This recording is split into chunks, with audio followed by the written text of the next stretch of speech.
Ei, meus queridos amigos, internautas, alunos, ex-alunos, familiares e aqueles meus seguidores. Bom, eu vou começar falando um pouco, como eu disse para vocês, que a minha intenção era trazer o conhecimento. Mas eu não vou ficar aqui dando aulas, como normalmente o professor faz na escola, na sala de aula. Não. Mas eu vou trazer alguns conceitos que eu considero que são importantes, muito importantes. O primeiro conceito que é importante é que nós vivemos numa república.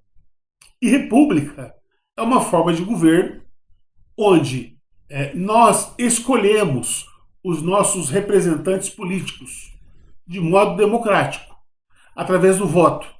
Então nós votamos para presidente da república, para governador do estado, nós votamos para prefeito da nossa cidade.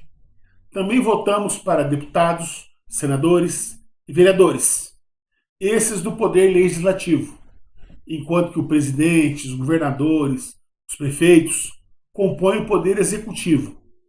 Já o poder judiciário, não há eleição, né? E essas pessoas que assumem o cargo de juiz ou promotor, eles passam por concurso público. É muito difícil, porque é muito concorrido, uma pessoa conseguir passar no concurso, né, mesmo tendo a graduação em direito, e se tornar um promotor ou um juiz de direito. Né, porque existem muitas universidades no país do curso de direito, né, o que dificulta o acesso, já que são poucos cargos que são oferecidos, em detrimento do número de formandos da área do direito.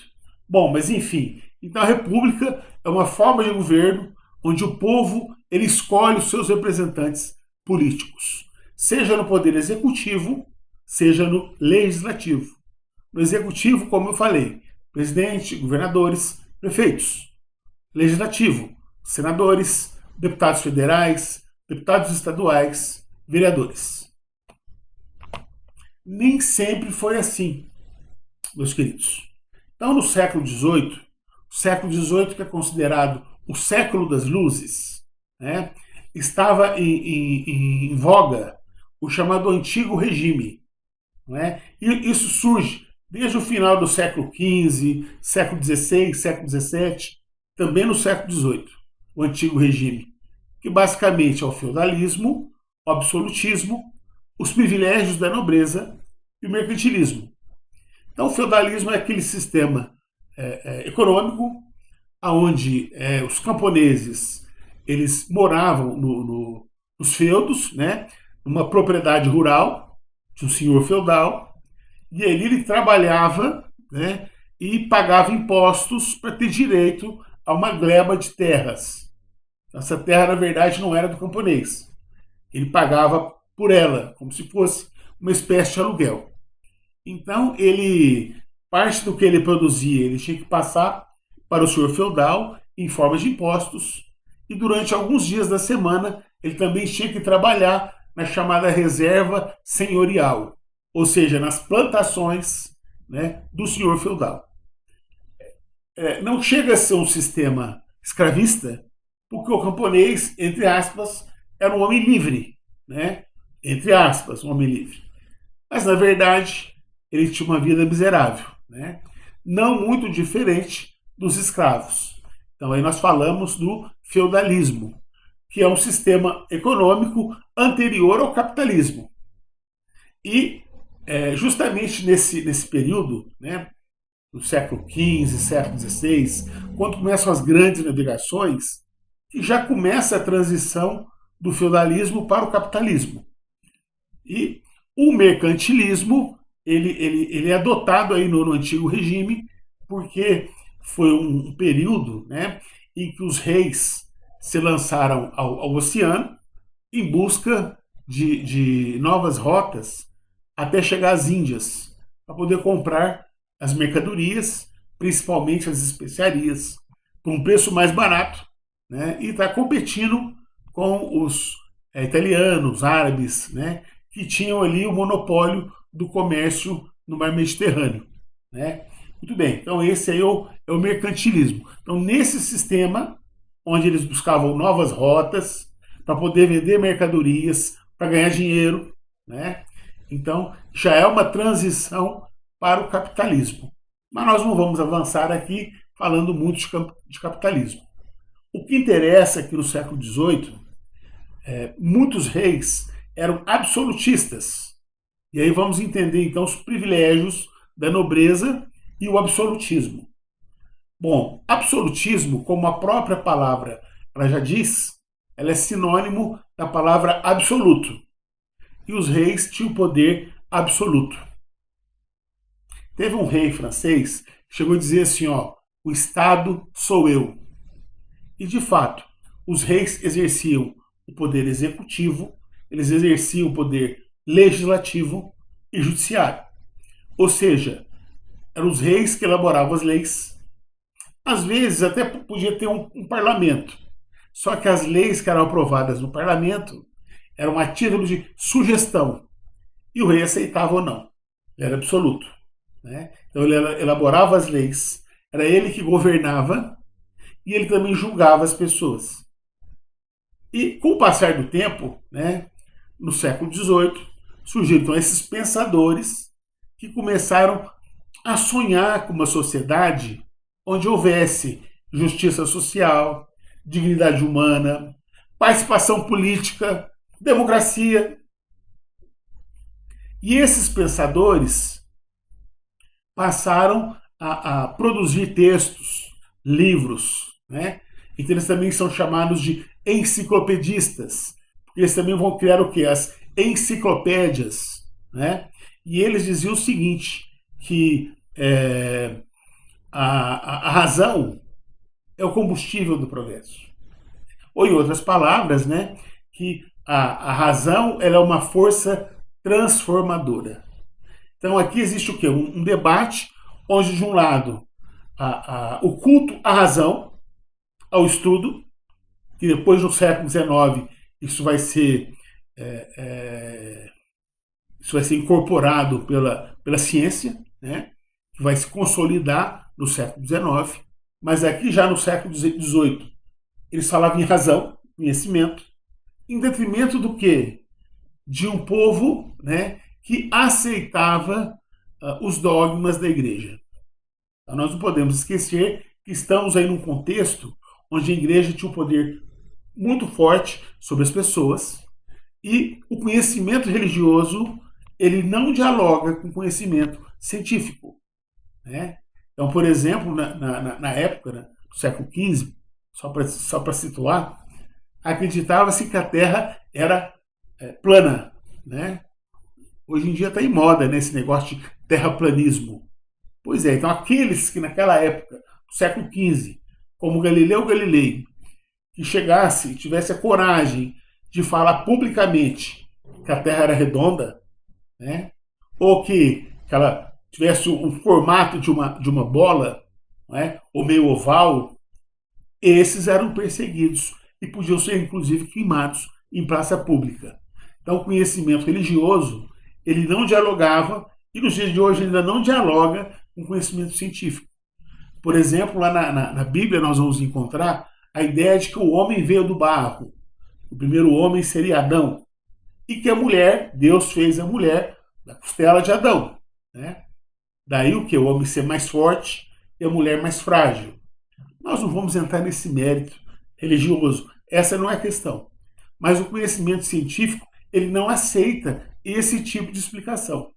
Não é? Então, no século XVIII, surgem esses filósofos que diziam que a luz da razão ela deveria prevalecer sobre as trevas da ignorância, do misticismo e do fanatismo religioso. Né? Só para vocês terem uma ideia, os principais filósofos iluministas, pelo menos que eu considero, eles são franceses, que é o Montesquieu, o Voltaire e o Rousseau.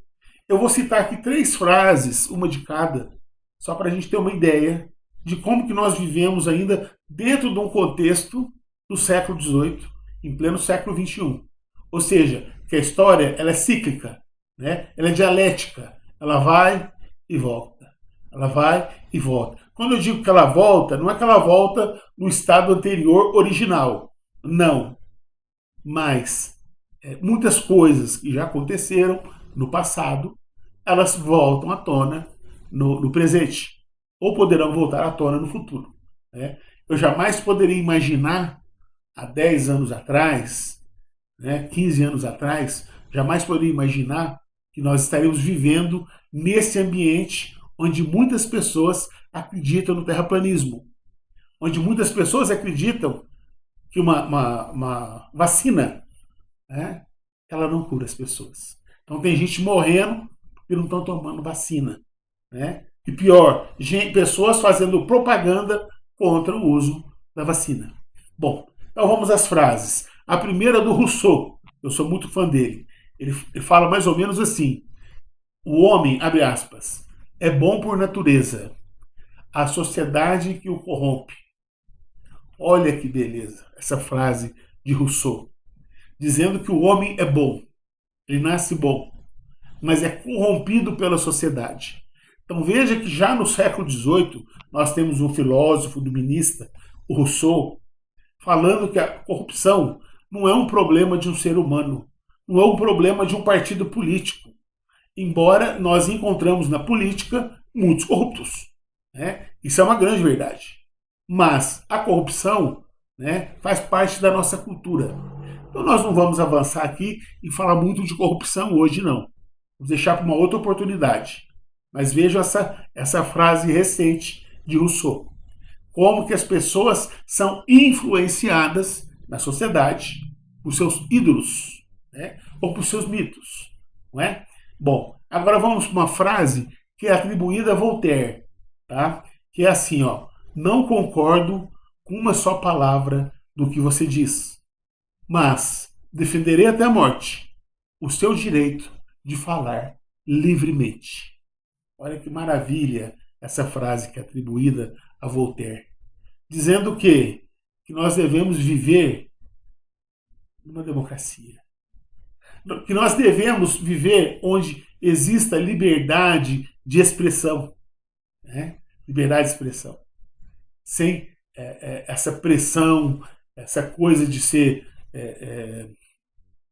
apedrejado, porque está manifestando a sua arte ou as suas ideias, então não pode ser surrado, não pode ser assassinado.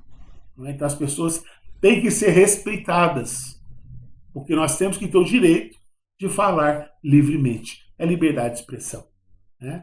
E uma de Montesquieu, que ele fala assim, ó: o pior governo é aquele que exerce a tirania em nome das leis e da justiça. Vou até repetir essa frase de Montesquieu. O pior governo é o que exerce a tirania em nome de leis e da justiça. Olha, gente, será que nos dias de hoje existe um governo em que exerce a tirania em nome de leis e justiça? Será que isso existe nos dias de hoje? É o Montesquieu, para vocês terem uma ideia, que defendia a separação dos poderes em três: o executivo, legislativo e judiciário. Veja, o que eu estou querendo dizer aqui para vocês,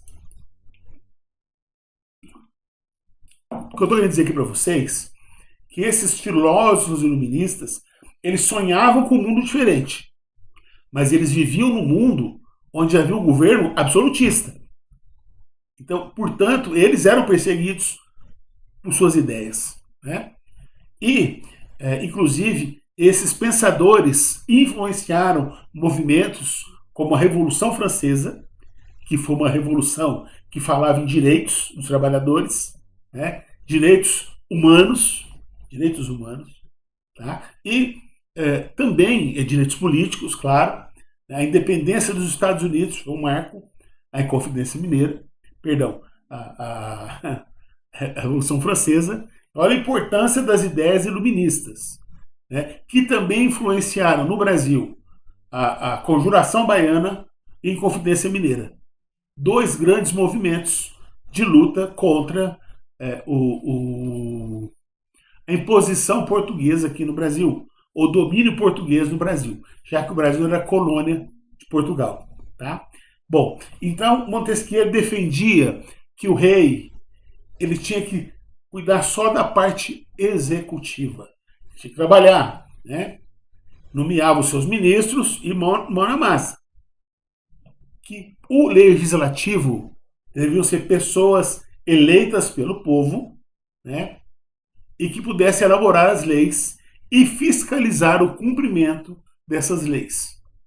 E por último, o judiciário, que seriam outras pessoas que estariam julgando as pessoas que, porventura, cometessem algum crime, algum delito, algum erro contrário às leis.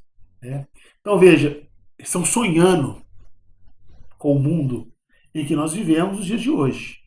Né? Eles sonhavam com o quê? Com a ideia da república, que é essa forma de governo onde o povo participa das decisões políticas.